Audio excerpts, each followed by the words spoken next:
Hey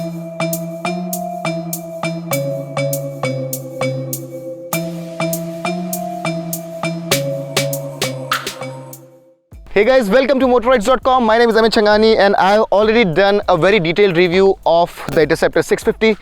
So if you want to know anything about the basic specs, the features and everything of that motorcycle, please click on the link above. And this motorcycle also, the Continental GT 650, shares a lot of stuff with that motorcycle. So the wheels, the suspension, the engine, the chassis, the rear suspension, the exhausts, everything is the same.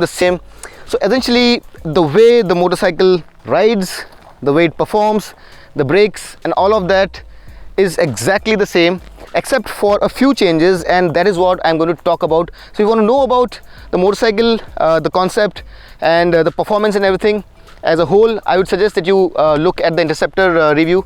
But in this feature I'm going to talk about things which are specific to the Continental GT.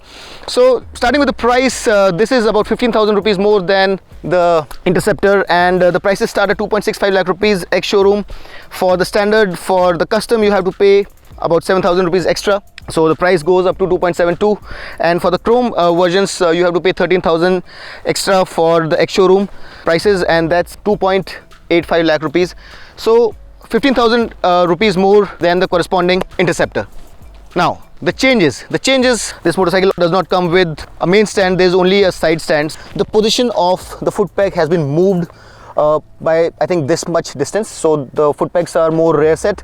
That's one of the biggest changes. Obviously the fuel tank here is obviously very differently styled, it's more angular, the recesses are more pronounced, and the clip-ons replace the straightish handlebar on the Interceptor. So you are crouched, and if you have a look from the side, you realize that it's not as upright as on the Interceptor, it's crouched, and for people who like sporty riding, this motorcycle would be a little better. But because of this more crouched, more committed riding position, maneuvering this motorcycle is not as easy as the Interceptor, and that's something that you have to keep in mind. So if you're going to be pushing it with your feet or in areas where you have to take a tight turn, I think the Interceptor is better. But around corners, if you want to be riding this motorcycle hard, if you are a sporty kind of a rider, I think the connected feel that you get from the motorcycle and the feel that you get when you're riding hard around corners is better on this motorcycle. The fuel tank by itself, as I mentioned, the shape of the fuel tank before, but the fuel tank capacity is less here, it's only 12.5 liters. The other important change that you have as compared to the Interceptor is the suspension setting. So the default suspension setting here is the third softest. As you can see on the Interceptor, it would be the softest. So that's the default setting that you get, but it's a 6-step adjustable suspension, and you can always change it based on your priorities. And Royal Enfield wants to project this motorcycle as a more sportily oriented, which is a fact. We rode the two motorcycles around a lot of twisties in Goa yesterday, and we are still in Goa, by the way, the beautiful Goa.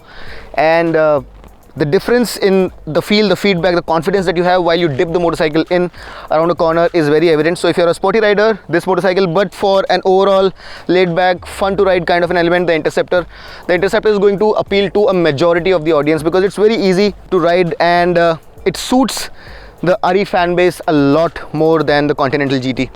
So those are the changes. Apart from that, a lot of other things I've talked about in my detailed review of the Interceptor, and I would really recommend that you go and have a look at that review. But both the motorcycles are fantastically built. There are no vibrations, the engine is a gem, the handling is up by leaps and bounds, the braking is fabulous, fuel efficiency is about 20 to 25 kilometers to the liter, and the exhaust note, by the way, on both the motorcycles is the same. So you would be able to find it in the other review as well, but I'll fire it up for you anyway.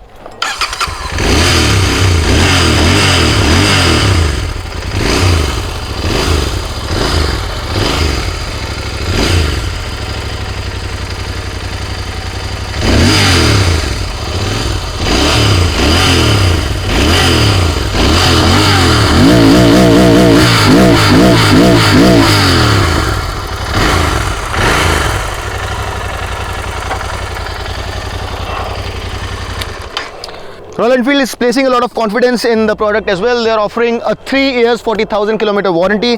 So go ahead, take a test ride, and this motorcycle actually is going to make you feel like you never felt while riding a Royal Enfield before. This is in a totally different league. I repeat, please check out the Interceptor review to understand everything about these motorcycles. And if you have any questions, please put them in the comment section. I will be very happy to answer all your questions. Thanks a lot for watching. If you liked it, hit the like button, subscribe to Motoroids, and until next time, this is Amit Changhani signing off. Drive hard, drive free, and ride safe.